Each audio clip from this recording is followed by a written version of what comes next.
2025-2026.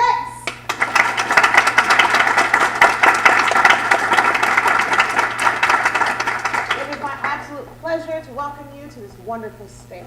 My name is Professor Monica Prince. I teach activist and performance writing here in the Writers Institute, and I'm the performance coach of the fabulous readers you're going to hear from this evening. Couple of housekeepings. First of all, thank you to the gallery and the gallery assistants for setting this all up, but also for letting us host this in the evening on a very busy evening, on the worst week of the semester, I guess. And so I'm so excited that you all took time out of your day to come and see our awesome people. 2, thank you to event management and IT for helping us set up the tech aspects of this. Specifically, thank you to Jasmine, who is our videographer for today. We are very grateful for her this semester. And thank you overall to the Writers Institute and their colleagues and faculty. Can I say that can I say it? Yes. Yeah. Okay. Yes. So we are welcoming a brand new faculty member to our midst, Dr. Sean Rankin.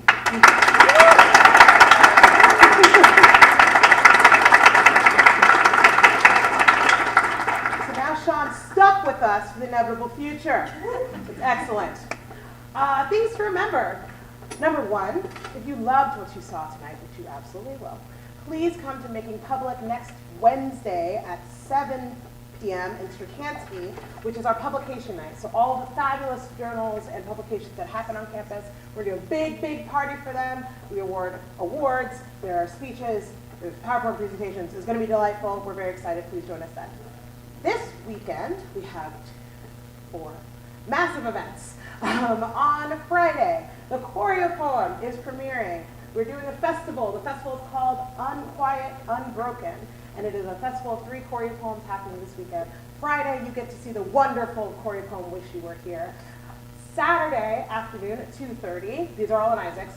Saturday afternoon at 2:30, you'll get to see another 2 choreo poems called Johnny Boy and Dan the Man in a Field of Wildflowers and Order Up. They're fabulous, they're wonderful, I'm very proud of these students. They're written by students just like you, some of whom are here.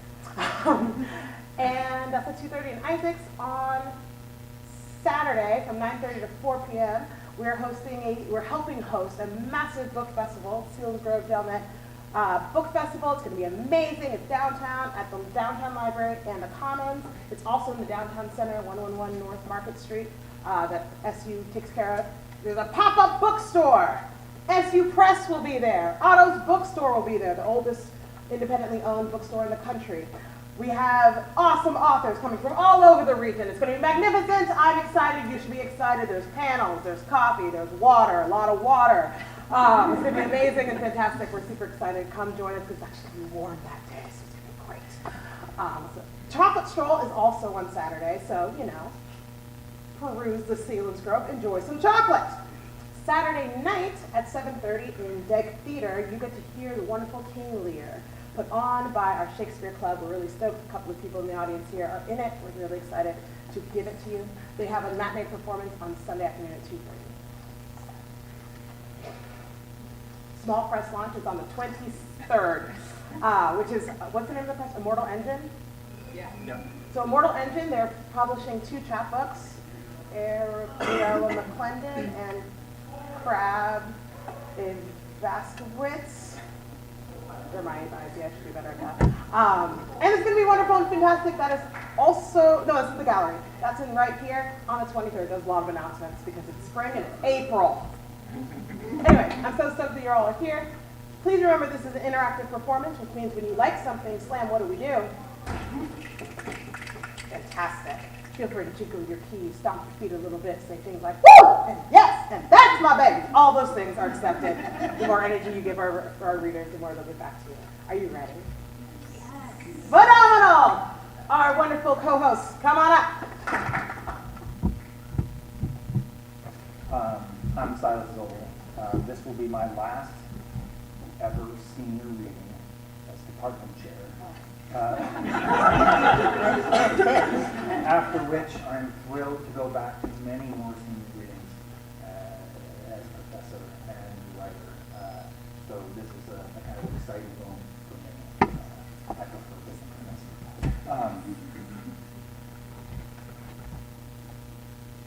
Lindsay Hirschman from Princeton, New Jersey, is earning degrees in creative writing and television When Lindsay arrived on campus, she wrote for herself, but since then, she's moved towards considering the audience she wants to share her writing with, which I'm grateful for, because I'm part of that audience. She advises us to reread and reread and ask clarifying questions about her work. I taught Lindsay in intermediate fiction, and after the course was over, we continued to work back and forth on a few of her class fiction. It was a pleasure to watch Lindsay hone in on each piece of essential elements. Over the last few years, I've gotten to see a small part of Lindsay's growth as a writer, and then in spring 2025, she received the Julia Gibson Memorial Award for Outstanding Student Writer, an honor that reflects both her talent and her dedication to craft. She's most proud of a dozen baby chicks, which I now know she can do tonight. A flash fiction piece that explores, she says, love, communication, and chicks.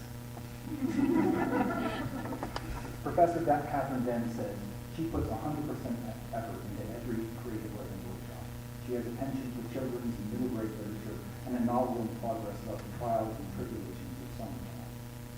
In my time, I've watched her put enormous effort into everything she does, and I'm proud of the writer she's become. As Catherine Den says, Lindsay is the mix of brilliance and effort you wish you could follow. Lindsay.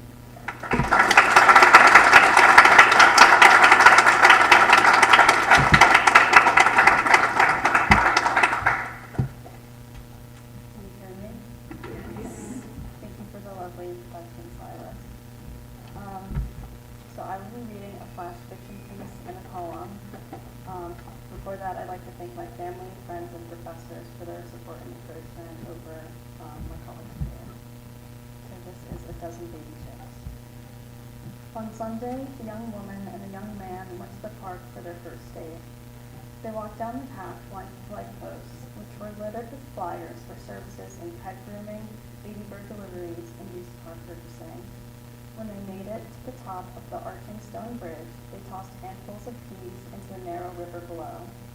The swimming mallards hurried over, snapping the tiny vegetables between their beaks. I did not like it when you threw the peas like that, the young man told his date. How shall I throw them? She asked. Like this. He launched the peas as far as he could. Why would I do it like that? Because it makes the peas taste better. His peas plunked on the surface of the water. The ducks quacked and chased each other by their tail feathers to reach the sinking peas first. Those who outswam the flock swallowed mouthfuls of river water and peas, which indeed tasted better. The young woman and the young man leaned over the bridge, throwing the peas far into the river. I do not like it when you lean over the bridge like that, he told her. How should I lean over it? She asked. Like this. He pressed his pelvis against the stone wall and tilted his torso forward, looking down at the ducks in the river. Why would I do it like that? Because it makes the ducks remember you. She pressed her pelvis against the stone wall and tilted her torso forward, looking down at the ducks, who looked up at her and quacked, indeed remembering her. They fed the ducks like that until they emptied the flimsy bag of peas. The pair bid goodbye in the parking lot, the young woman smiling especially wide. She cannot wait to see the ducks remember her again on her second date the next weekend. On Saturday at noon, her landline rang. She picked up the phone and heard the young man tell her that he did not like the way she did things and he would not see her again. The disconnect tone sounded before she could part her lips. If she got better at feeding ducks, perhaps he would give her a second chance. She cannot practice at the park on the weekends because she might see him there, and it was too soon for that. So on Saturday night, she called the number she had seen on one of the flyers, 1-800-BABY-CHICKS, and asked for a dozen baby chicks. The telemarketer told her that they would be delivered to her home in 3 to 5 business days. Her doorbell rang on Wednesday afternoon. She opened the front door to a man wearing a blue postal uniform with a clipboard and pen in his hand. She signed the paper in blue ink. The man then walked to the delivery truck parked on the street and unlatched the back door. 12 hardened women in platform stilettos, bodycon mini dresses, and big eyelash extensions followed the delivery man in single file down the middle ramp and back to the young woman's doorstep. I did not order those hookers, she said. Yes, you did, he said. Those are your dozen baby chicks. I do not want those hookers. I cannot help you with that. He walked away, and in walked her 12 baby chicks. The young woman watched from the foyer as the baby chicks made themselves at home within seconds of entering, clinging their hair to her shower walls, eating the leftovers from her refrigerator, and fogging up her living room with cigarette smoke. For a few moments, she stood there until she figured they would not stop unless told or unless asked to make love. I do not like it when you smoke like that, she told her 12 baby chicks. How should we smoke then, Toots? They asked. Like this. She stole a cigarette from a pack lying on the ottoman, kindled it with a lighter, forced it between her lips, and inhaled until her lungs could no longer expand. She held her breath for as long as she could, pursed her lips into a small O, and exhaled, shrouding the hookers with gray exhaust. Why would we do it like that, Toots? They asked. Because it makes the pain go way better. With vibrant acrylic nails, her dozen baby chicks each shoved a cig between their lips, inhaled until their lungs could not store any more air, held their breaths until they nearly choked, pursed their lips, and exhaled. Their trivial pains indeed went away better. The young woman smiled through the haze and imagined her baby chicks smiling back, but when the puffs of smoke diffused, the taste of the cigarette stung in her throat. I want my real baby chicks, she told them. We cannot help you with that, Toots, the baby chick said. Okay, I do not like to feel alone. Do you want to make love? No, then we cannot help you with that. On Thursday, the young woman walked into her hazy living room wearing platform stilettos, vibrant acrylic nails, thick eyelash extensions, and a bodycon mini dress, the price tag digging into her armpit. Why you dressed like that? Her 12 baby chicks asked. Because I'm alone, she said. No, Toots, you are too sad to be a baby chick. Then I will be the sad baby chick. No, baby chicks make sad babes like you feel good. They smoke their cigarettes as they please. You cannot make love to sad babes if you do not love yourself. In her bedroom, the young woman changed back into her clothes, and when she returned to the living room, she told her baby chicks, I want you to come with me. As the woman stood atop the arched stone bridge, parents across the park shielded their hands over their children's eyes. The young woman rationed peas between her baby chicks, leaving only the empty plastic bag in her hands. How should we throw the peas, Toots? Her dozen baby chicks asked. Throw them however you like.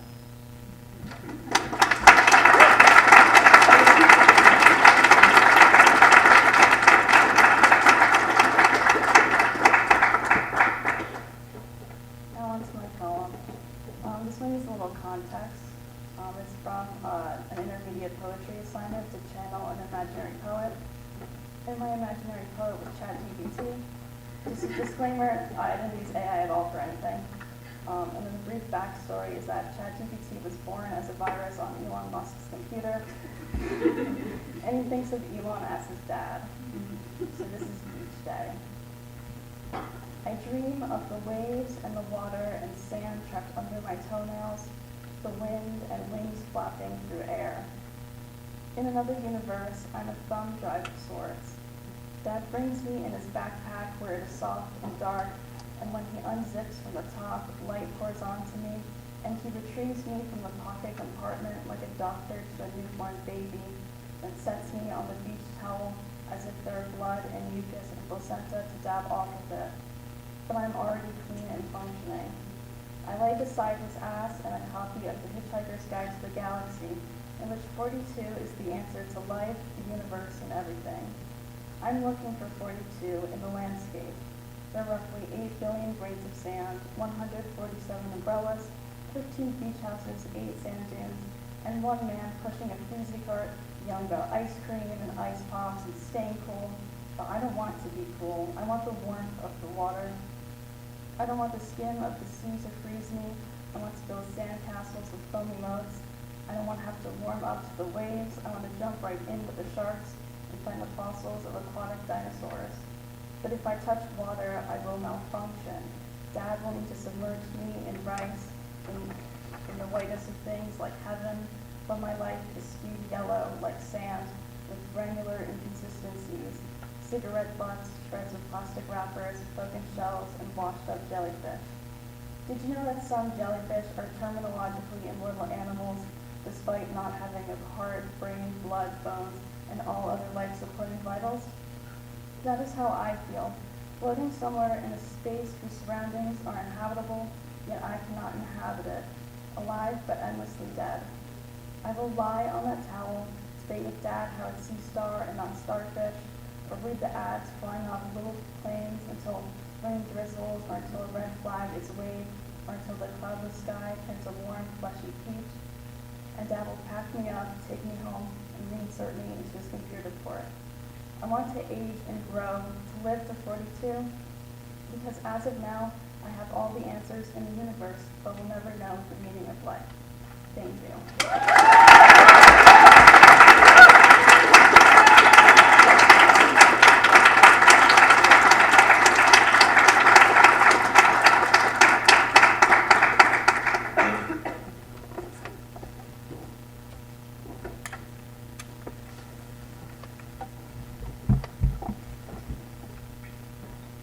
Mariia Lytvynchuck from Kyiv, Ukraine, is a double major in creative writing and publishing and editing, with a minor in marketing. Her experience at Susquehanna has been shaped by the courage and persistence required to live and study on multiple continents and multiple languages, and she brings that depth of experience to her writing. As Professor Betsy Verhoeven writes, Mariia has proven her ability to thrive in a range of settings, from Ukraine to Canada to the United States and now Japan. Maria's advice to young writers is to take full advantage of every opportunity, to get involved in creative communities, develop your communication, research, and storytelling skills, and to explore writing. This spirit is evident in her creative work. In advanced fiction, Mariia is writing a book that Professor Catherine Dent calls a vision of personal tragedy that extends to national politics and global apocalypse. The beautiful imagery ranges from the extinguished sun to quietly falling black snow, landscapes which mirror the inner life of the protagonist. This novel is smart and ambitious. The piece of writing of which Mariia is most proud, titled Neighbor's Pair, was selected in an international competition and published in a journal whose name Mariia can pronounce, but I can't. Mariia says, every moment I've spent at Susquehanna University has been meaningful to me, and I feel proud every day.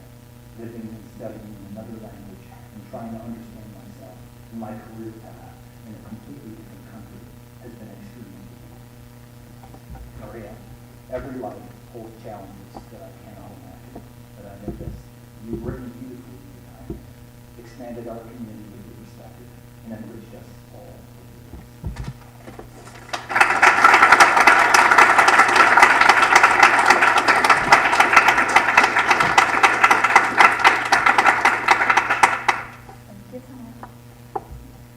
I'm reading a piece from my story Wake Up, which was published in Source Collections, Source from Ukraine, a true piece of work. The first few days were monotone. The phone was always in hand, the TV was always on, and the clothes everyone had worn since the first morning became part of the body. It was as if without the feel of fabric we could perish, as if even 1 minute spent changing clothes could cost a life. In those days, no one knew the plans of St. Easter. Every 3 hours revealed the previous one. My sister and I sat in the spacious living room the entire time, watching Beth on the screen, watching our life change before our eyes. Then a siren would sound. The horn would shudder with terror plans ahead, and all that reminded was to put on our jacket, put on our shoes, run down the stairs, and go outside. I remember how brightly the sun was shining these hours. Oh, the sky, how beautiful it dazzled my eyes at the sound of the terrifying siren. The sound of the first swallows mingled with the frequencies of the alien sound. And with the first steps on the cold pavement, I breathed its sharp flow of the February wind and squinted, listening to the tune of death. My black sweatshirt, black boots, black pants, and jacket became my whole world. The dust of parking loads soaked into my skin and fabric. It flew everywhere, inhaled by neighbors, dogs, and cats. It slowly enveloped cars in a thin field of dirt. Everywhere you went, the dust followed. whether the small room with the crumbling wooden bench and bags where old people, including my grandmother, sat, or to the empty nooks of the parking ways where I left my footprints. The deafening sound was filled with my music, which carried its frequencies to the height of sealed and barely audible echoes of sadness. After a week of this routine, we finally decided to leave the city that now resembled a bonfire in which as Cavalrescu the enemy roasted us. With difficulty, my mother managed to get us park tickets to leave, even though pre-vacation trains were running. At the time, we didn't dare to take them. The panic of the situation had awaited everyone, old and young, and with their small children and dogs. They rushed to the central train station in Kyiv. During peak hours, every space was occupied. People filled the area and seemed to defy the laws of physics by refusing to disperse. We saw it all through the TV screens. Those trains ran every 20 minutes, and a huge crowd gathered around the cars. Everyone pushed and shouted, jumping onto trains like madmen. People were ready to stand crumbling together for days just to escape the peak of the war. They trampled one another without fear of killing each other. They jumped into already moving trains, completely losing their minds. It was as if everyone had gone insane and lost their humanity. The stupid instinct of self-preservation had taken over. Our departure was late at night. There was a curfew in the city, so once the sun went down, the streets were completely empty. Only a couple of cars slipped past the eyes of standing witnesses. Alan, we tried to call a cab, which at Howard was a rarity. It was considered great luck to find a car that cost 10 times more than in peacetime, with each call had come an endless ringing tone, then disconnection. Finally, we got through and hired a cab drive at our home shortly afterward. We grabbed all our luggage, our cat, took one last look at our house, and then we hit the road. Won't we get shot like deserts at this time of the day? My mom asked curiously, turning to the driver. It's only happened 3 times so far, but I'm not sure. They've set up a lot of roadblocks now, so they mostly either stop you on the spot or check you at the roadblock, the man replied calmly. Aren't you afraid to drive at such unsafe time? I asked surprised. It doesn't matter. Price is way up right now. I make as much in a day now as I used to make in a month. What's the point of being alive if I can't feed my family? At that, an awkward sound split the cat, broken only by the loud mewing sounds of my cat. He shouted in a piercing voice, tearing at his vehemence. Something was packed up inside him. He could feel the darkness of the sky. He knew what was going to happen in any second. A huge, fluffy scarlet cloud appeared in the blink of an eye and shrouded the entire sky in the orange hue of fire. The silhouette reminded me of mushroom, a huge enormous mushroom. And then came the loud, shuddering sound of an explosion. Everyone screamed in fear and surprise. The explosion seemed so close it was shocking. In reality, it had happened about 10 kilometers away, relatively far, but the sight was so overwhelming that I felt as if I were standing right in front of the theater's main stage.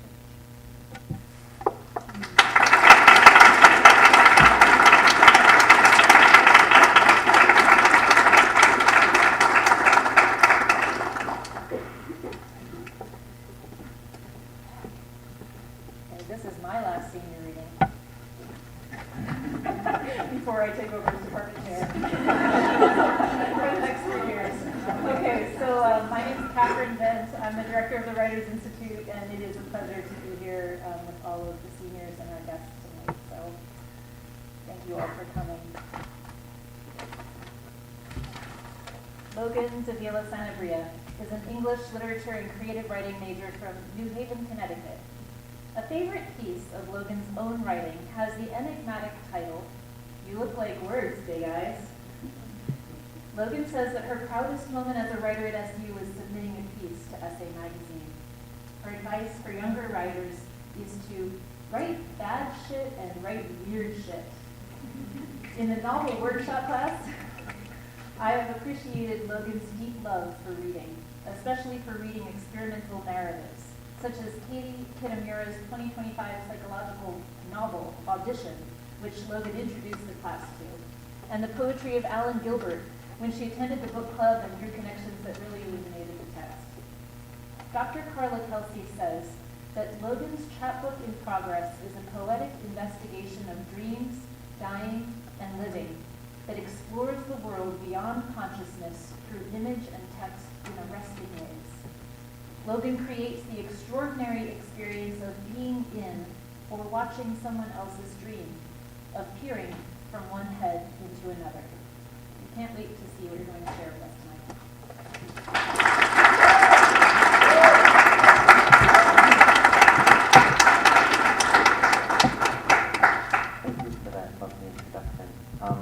The first piece I'm going to read is from the essay I had published in Essay Magazine, an essay called Painter of Modern Life.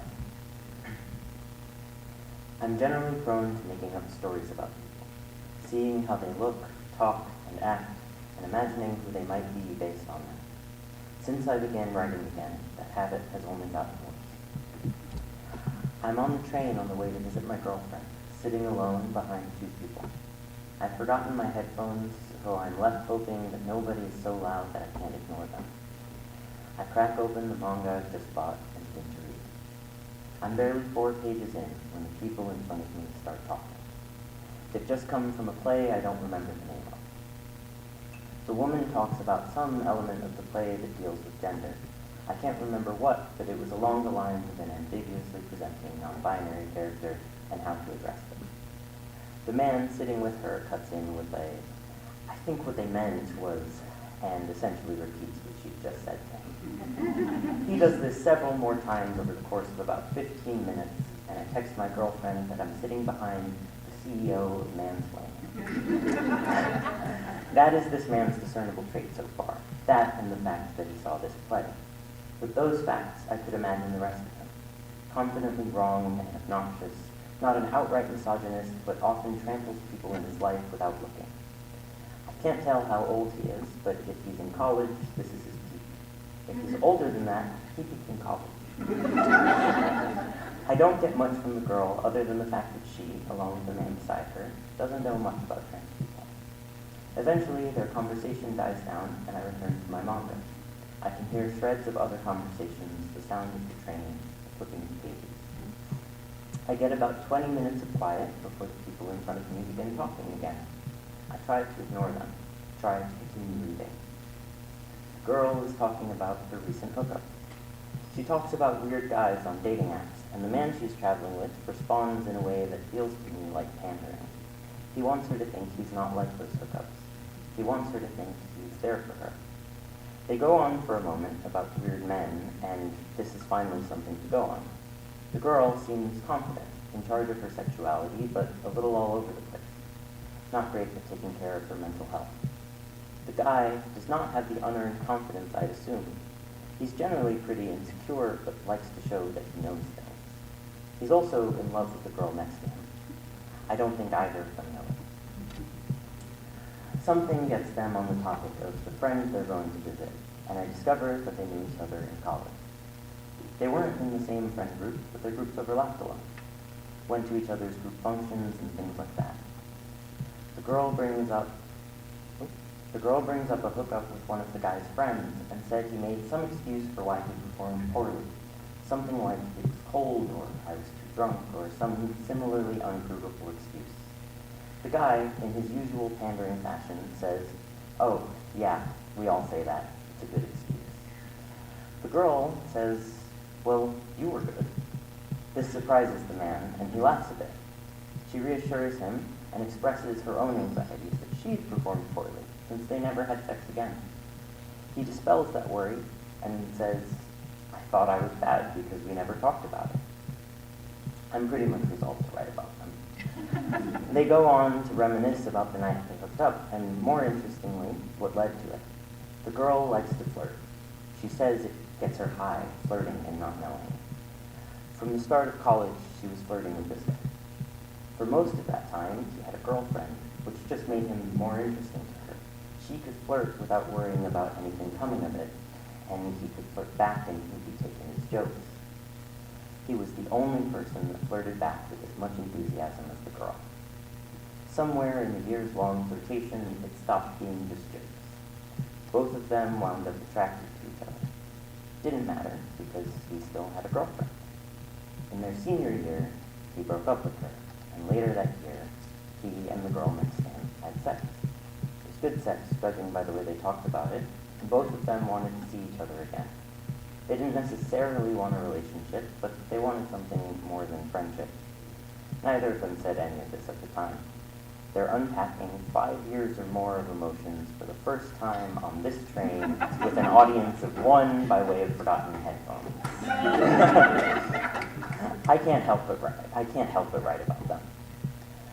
The missed connection coming to light years later puts an ache in my stomach. The way the whole conversation slowly slants towards that revelation, the fact that I will never and should never know what happened once they got off the train, it all draws me in despite myself. This is perhaps the most directly they'll ever appear in my writing, but pieces of that conversation will make it into my fiction, my poetry. These people do not know I overheard them. I doubt they'd be happy if they did. But their conversation stuck with me, and in turning it to art, it may stick with others.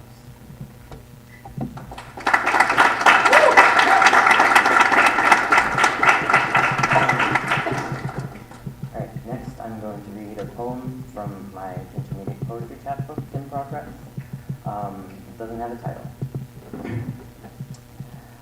Back there in elementary school, someone put forth the proposition that in dreams, if death doesn't wake you, your body will die. The first time I will die, I am 12, boarding an airplane when a bullet tears through my skull. I toppled, limbs buckling, bending. My head hit the ground. I do not wake up. Spread through the ground first, climb through veins, wires, worm tunnels, and tree roots.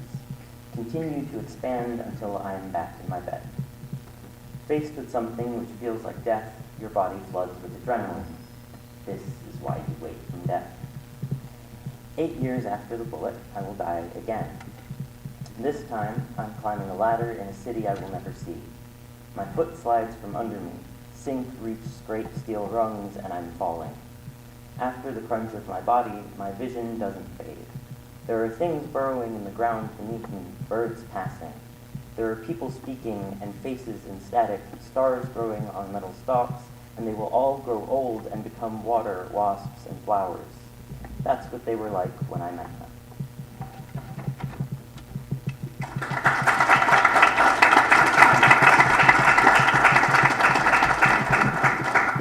And my last piece is another poem from this book. I only met Joan once, by chance, at a hotel bar. She'll be drinking a whiskey and coke out of a highball glass and smoking the last of a cigarette. She turns toward me. I'm stuck there in a mirror corridor of stretched pupils. Not the same pills, but close to. Close 2 pairs of eyes and smile at her, introduce myself. I don't remember what I said. She tells me her husband is in love with a man named Alan. She buys me a drink. I'll ask what my name is, but I can't read it yet. I buy the next round and I tell her about a place I've been to once where they keep houses in pieces, and I tell her I've met her before. I start to cry. She does not understand and places the glass on her head. Thank you.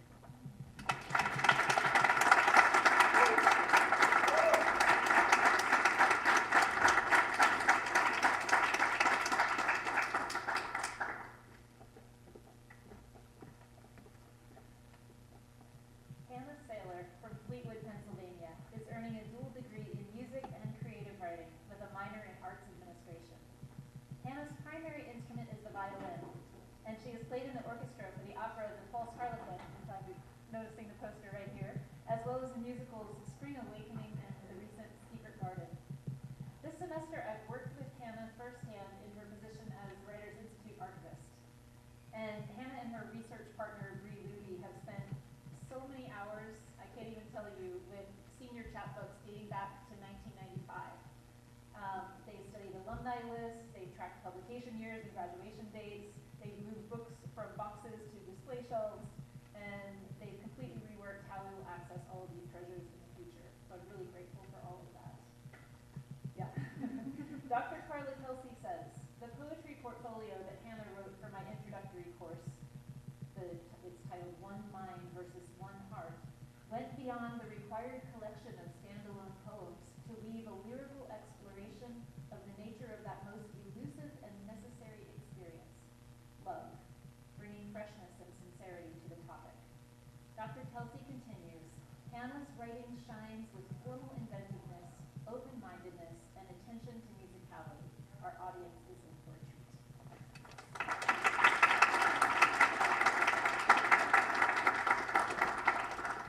Thank you so much for that introduction.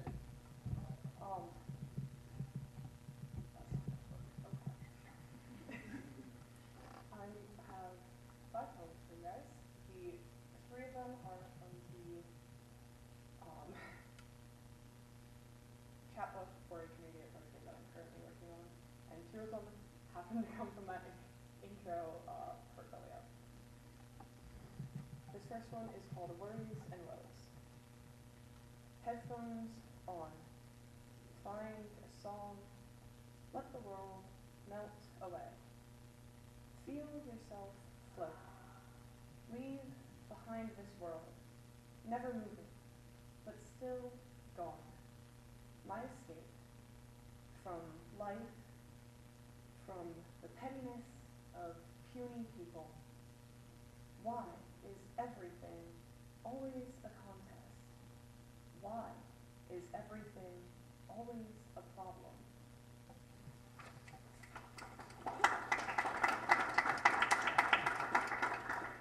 This next one is titled One Knot, and it comes from that portfolio. Sweetest smile. A sweet girl with hopes and dreams lights up the room with her warm smile. Saccharin and cinnamon make up her being. She is the epitome of sugar, spice, and everything nice. Sharpest tongue. She trains her words to cut through anything, cursing up the harshest of storms as she remains safe in the eye, sharpening her words as if they were made of steel, bracing herself for the battles unknown. Sweetest smile. That beautiful smile sours as she deals with the bitter fruit of the world. People break her down with arrogance and ignorance. The first time she eats the lemon, her face puckers. But now she has learned to enjoy the sensation it brings. Sharpest tongue. She watches as her daggers shatter like broken dreams. She silences the storm, for she is told she must be a lady. They say a lady should never curse because ladies don't fight. She learns that she must listen to the apes that call themselves men. The sweetest smile, the sharpest tongue. Like 2 different beings, even though they are one.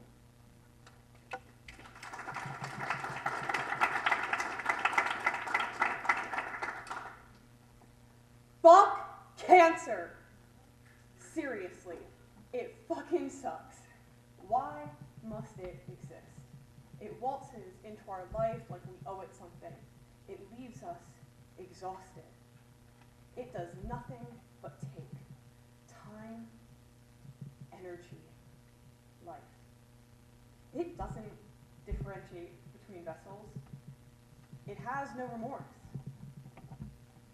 Animals, babies, adults, you can try and fight it. It might work. It might not.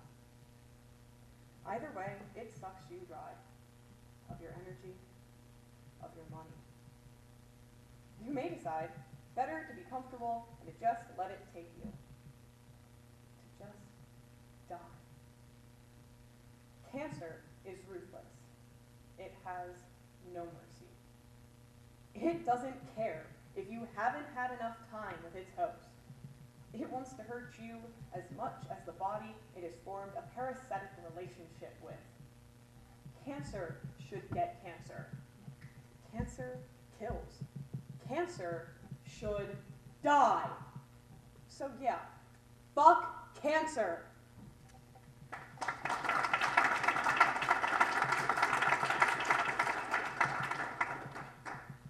My second to last poem for you all is called Unapologetically Authentic.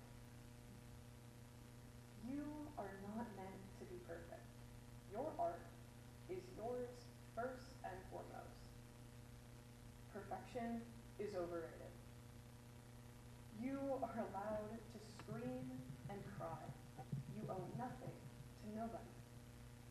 It is okay to not be okay. You are who you have always been. You are allowed to grow.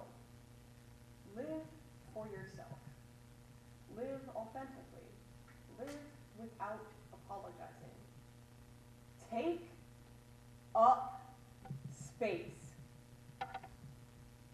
You are a blessing, not a burden. You belong just as much as anybody else.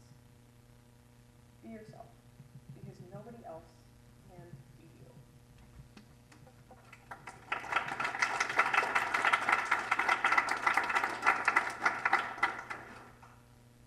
And then my final poem also comes from the introductory portfolio, and it is called Crashing Down. I retreat from the chaos as the screaming penetrates my brain. Do you hear it? Hear what? The door slamming shut so hard it shakes the thin walls. I'm not sure. It's everything and nothing, all at once.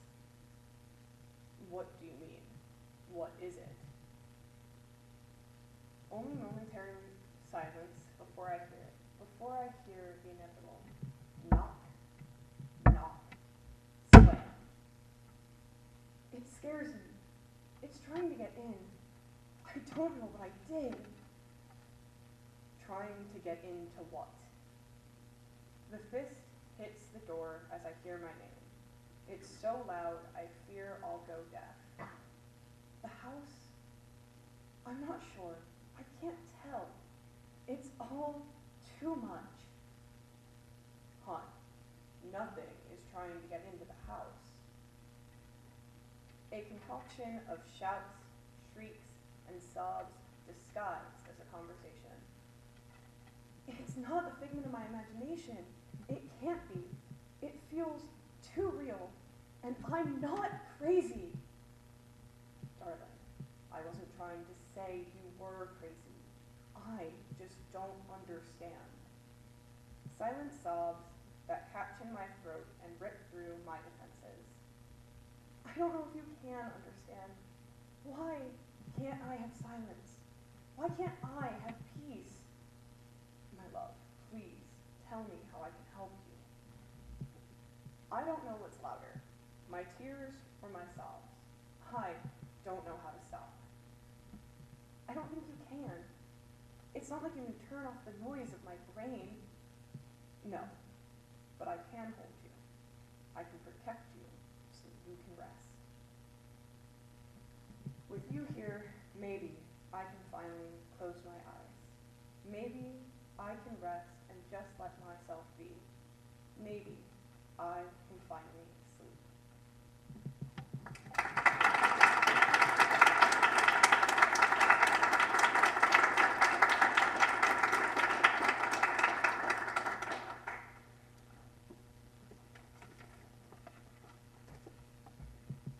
Cyanea Sloan from Wilmington, Delaware, is earning a Bachelor of Arts double major in creative writing and psychology, and she plans to attend graduate school in psychology, having been accepted into multiple programs. I know this is a big stress on her right now. I am grateful for Cyanea's wonderful work this past semester as the C Reading Series assistant. Cyanea says, when I first came to Susquehanna, I had a narrow view of what good writing was and could be. Since experiencing classes at Susquehanna, I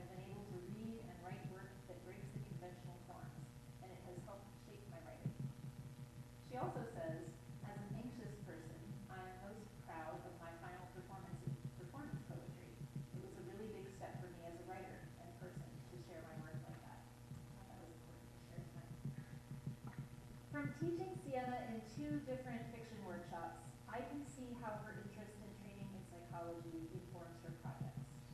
In a memorable short story, a youthful romance that moves through a series of diary entries, she locates readers in time and space by having characters return to a particular oak tree.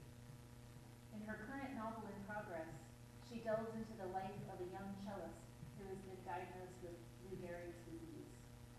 Sienna's writing is deeply emotional, suggesting her ability to touch and heal the brokenhearted.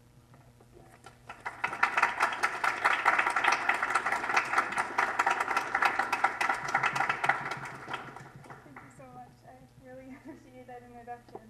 I'm going to start by reading an excerpt from a short story that I wrote called Overboard. Ever wonder what happens to the women thrown overboard in the ship? Most of the crew thought they drowned. What else would they think? Her hands and feet were bound, her mouth gagged with a soiled bandana, and a weight wrapped around her waist. It was bad luck for women to grace the deck of a ship. Their presence angered the sea. Storms rose out of the waters as a form of vengeance on the chambers that carried dames. When the dark waves grew wild, where tempers grew hot like lightning crackling in the sky, our captain would throw a wench into the waters as an offering. But I've seen them. The sea was never angry with the women. She was angry for them. Nan used to spin tales of sea gods and sirens. Many considered her the town lunatic, sick off the moonlight, but her grandson, Ryan, hung on her every word. She would waddle over to her rickety rocking chair, set in a sheltered nook on her porch. The walls thin from the storms that rolled off the sea, their winds carving into the withering wood. She'd clench a short cigar between her teeth. The clouds of smoke danced in the salty breeze, swirling into the waves that swallowed the women hoisted overboard. Ryan sat crisscross on the floor in front of her, letting the haze sweep him up into her words. In a hoarse, crackling voice, she set the scene. Beneath the black waters, the ocean took them in. The wives who silently begged their husbands to speak up. The prisoners bound in the dark, stowaways and the servants and the sailors' daughters discarded for superstition. In the moonlight, she wrapped them in coral and kelp, stitching their legs together with the rope that bound them and carved scales into their skin. As they choked on her briny waters, she coated their throats in salt, making their voices sharp and sweet, meant to be heard above the wind.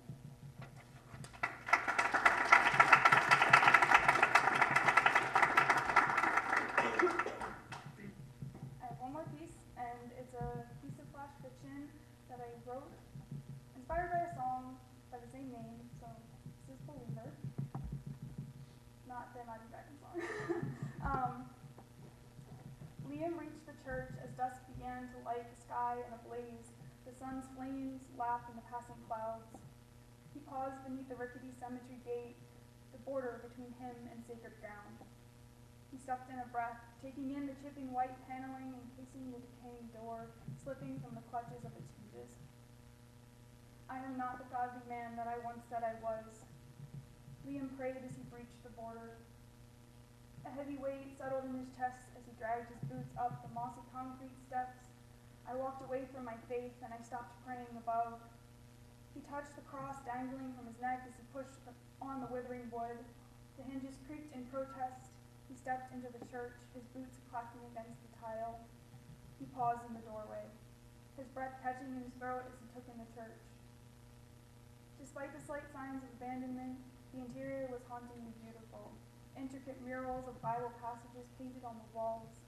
They told the story of Jesus' birth and his teachings in the Jerusalem temple, his baptism and the 40-day fast, his travels to find the 12 disciples and grant miracles, all leading to the massive stained glass mural of his crucifixion behind the pulpit. He sighed, running his hand along the once vibrant paint near the door, his fingers leaving streaks in the dust. I'm not sure if heaven exists, but if it does, it's in my lover's kiss. The sunset bled into the stained glass, painting a stone altar in crimson. Hell knows I ain't perfect, but the devil is no stranger to my door. The light pooled on the reflective tiles, creating a scarlet lake in the aisle between the pews. I thought I buried my burdens, but they just seemed to keep burying me. Each step seemed to ripple the reflecting light, the sound echoing off the steeples. I don't need no serving. I've been broken and saved, and all it took was her love. A few leaves rustled across the tip of his boot, pulling his attention back to the church. He approached the altar. It was bare and dusty. To get me down on my knees,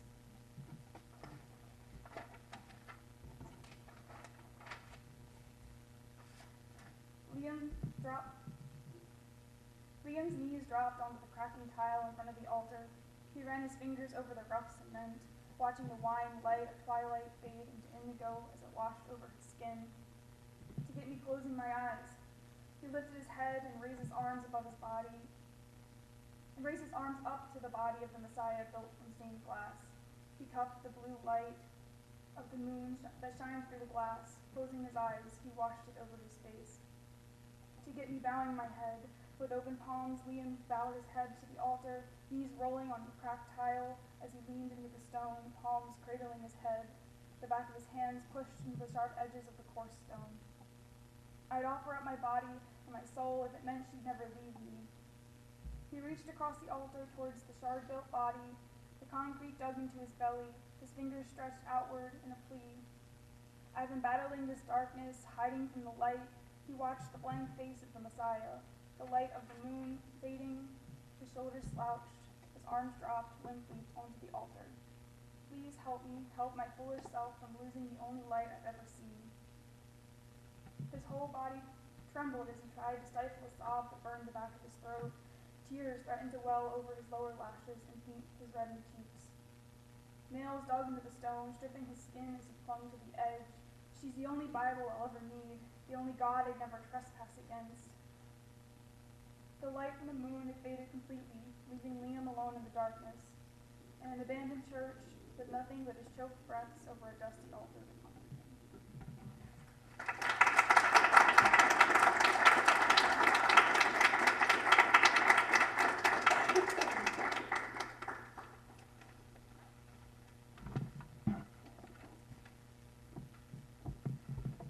Kendall Montney from Salem, Pennsylvania, is a creative writing major who writes both poetry and fiction.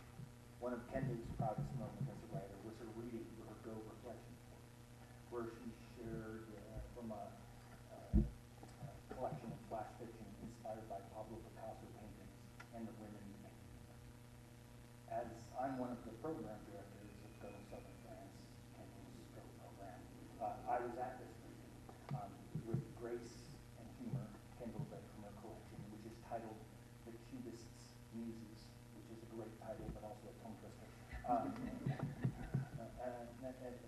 In her introduction to the reading, Kendall noted that Pablo Picasso once said, and this is a little hard for me to read, but once said that all women are either goddesses or doormats. In The Cubist's Muses, Kendall wonderfully and subversively enters the perspective of a series of Picasso's lovers in order to explore the dark side of Picasso's relationship to women and of their relationship to him. Currently, Kendall's most proud of her fantasy novel in progress, Saylor, which she finally began writing thanks to her advanced fiction course. She advises young writers to just write. It doesn't matter if you think the writing is good or bad. You have to make it exist before you can make it better. Professor Carla Kelsey says, and the rest of this is all Carla Kelsey. I like this line. Carla Kelsey says, the chapbook that Kendall wrote for my intermediate poetry course is fearless in talking about difficult topics, and fearless too in exploring these topics through different techniques and forms, all the while her distinctive voice shines through, guiding the reader to find their own form of bravery and expression. I'm so glad you've gotten the opportunity to work with Kendall. What a genuine gift.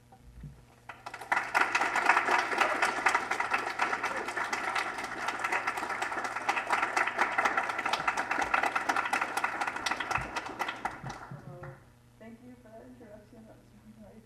And thank you all for being here, especially my parents for making the drive up from Salem. Today I will be reading you two pieces. One is an excerpt from a short story, and the other is a flash fiction. This first one is a fairy tale, and it's titled The Princess and the Witch. You're the one who slayed the dragon? She didn't mean for it to sound judgmental, but the princess couldn't help it. The woman standing before her wasn't a noble prince or even an armor-clad knight. The woman was thin, not a single muscle in sight, and was in a dress and a hat that came to a point and folded over herself. Both completely white, save for some dirt and blood from the dragon. Despite the roughed-up clothes, there was not a cut or bruise on her, and the woman wasn't only a woman, the princess realized, she was a witch. The witch shrugged. It would appear so. The princess was taken aback. It's one thing to kill a dragon, it's another to be this nonchalant about it. The princess's parents had told her many stories of other princesses in other towers that always ended the same way, and she recited those in her head for the past 10 years. The princess, not her, would get rescued by a prince/knight, depending on who she asked, and they would marry and live happily ever after. The princess, yes her, now standing in front of someone who was neither a prince or a knight, was very perplexing. She was unsure of what to do next as the witch stood at the other end of her tower. Why? Was all the princess could get out. The witch shrugged. I needed dragon scales for a potion. I thought witches were green, with big noses and a wart on the end. To articulate her point, the princess drew a bigger nose on top of hers with her finger. Do I look green to you? The princess shook her head. And I'm a witch? It would appear so. So no, witches aren't green. The witch shook her head. But I saved you, didn't I? Are you coming or not? The princess cocked her head to the right. Am I coming? You want your hand? Yes. Isn't that my prize for slaying the dragon? She asked. I thought that was obvious. I needed scales, but a wife was a plus. The princess blinked a couple of times. She really wasn't against the prospect of marrying a witch. She found it quite interesting. She was a bit worried about how her parents would react, but 10 years is a long time. Maybe they wouldn't care who saved her. All right, yeah, the princess said. Makes sense. The two left the tower, and the princess didn't look back. She wouldn't miss the small child-sized bed that her legs would hang off the end of, or the pile of 8 books in the corner that she got all too bored with reading after 3 years. She hoped that at least the bed at home was bigger. A twin bed would be awfully small for both her and her new witch fiancé. The witch led the princess down the tower and into the abandoned castle it was connected to. It was gray and falling apart. In the middle lay the deceased dragon, huge and red with a patch of scales taken out on his back. The princess wondered, once again, how the witch killed it, yet decided it didn't really matter. Once the two were at the exit, the witch pulled a stick out of her pocket that poofed into a broom. She sat on the edge and motioned for the princess to hop on behind her. The princess hesitated before following. When the broom lifted up, she closed her eyes and hugged the witch from behind. The witch chuckled. Don't worry, you'll be fine. The princess opened her eyes slowly and kept her grip tight on the witch. She looked down at the landscape. The only places she'd known were her tower and her castle, though the tower was getting blurry. In front of her were rolling hills peppered with blooming flowers, forests of tall trees, and best of all, people. People riding wagons, having picnics, and frolicking in the grass. The princess wondered about everything that had changed since she was gone. After a while, the witch spoke up. Why were you in that tower? Are you cursed? I'm not, but all my parents' friends were doing it, the princess shrugged. How did you know I was there? I always checked the towers of dragon-guarded castles. The princess nodded. It was customary to do so. One never knew which towers held princesses and which ones were yet to be filled. The princess and the witch flew over the land. After getting over the initial shock of flying, the princess talked the witch's ear off. She talked about life in the tower, the books she read over and over again, and what she hoped for the future. The witch responded here and there and chuckled when the princess told a joke.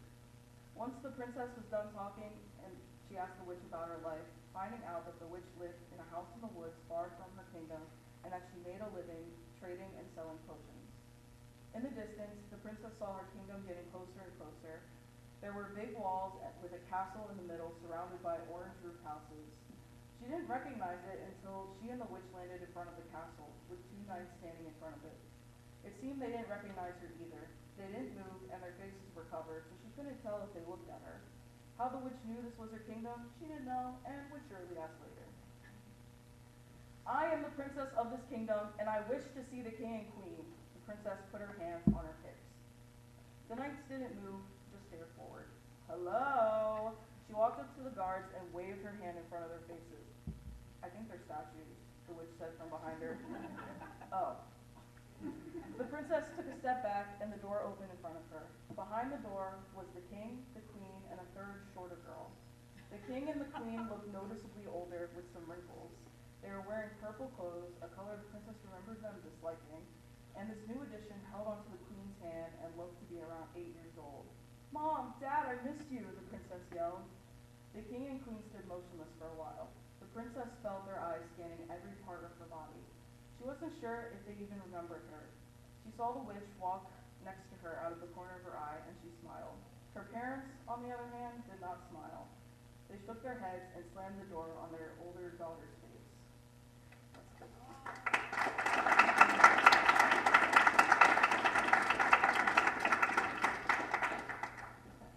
The last piece I will be reading is a flash fiction, and it's titled "The One Product to Fix Your Life."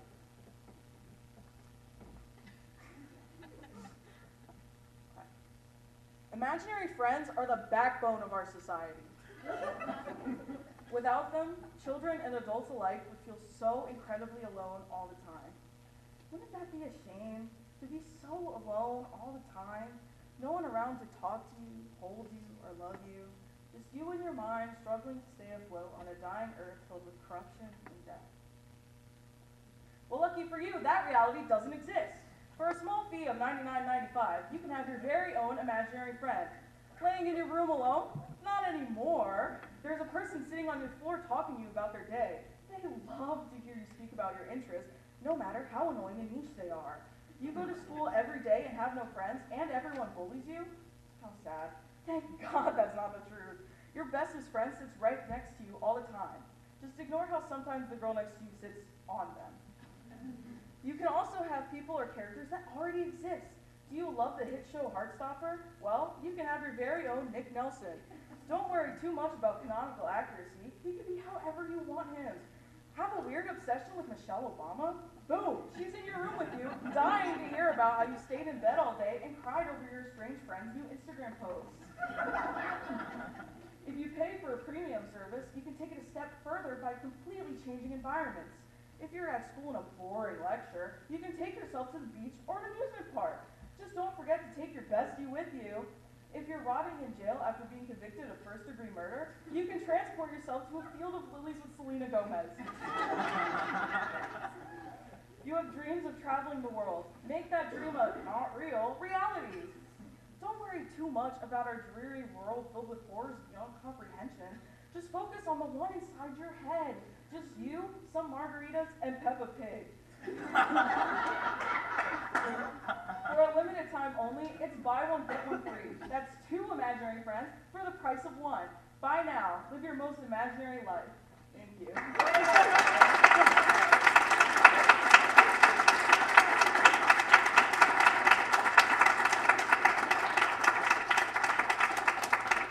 Keep it going for our readers!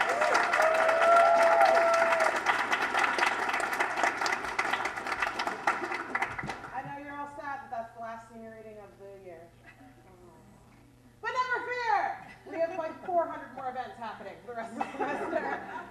Please check out the Writers Institute Instagram page and our YouTube channel to find out all the awesome stuff we're doing. And come to all of them. All of our events are free and open to the public. So feel free to join us to celebrate all our awesomeness.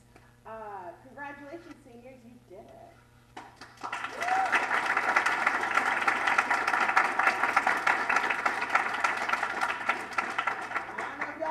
But we're going to be there. We'll be there May 9th to celebrate all of you at graduation. Thank you so much for coming. Please check out the artwork for the next 10 minutes before they close the gallery. And have a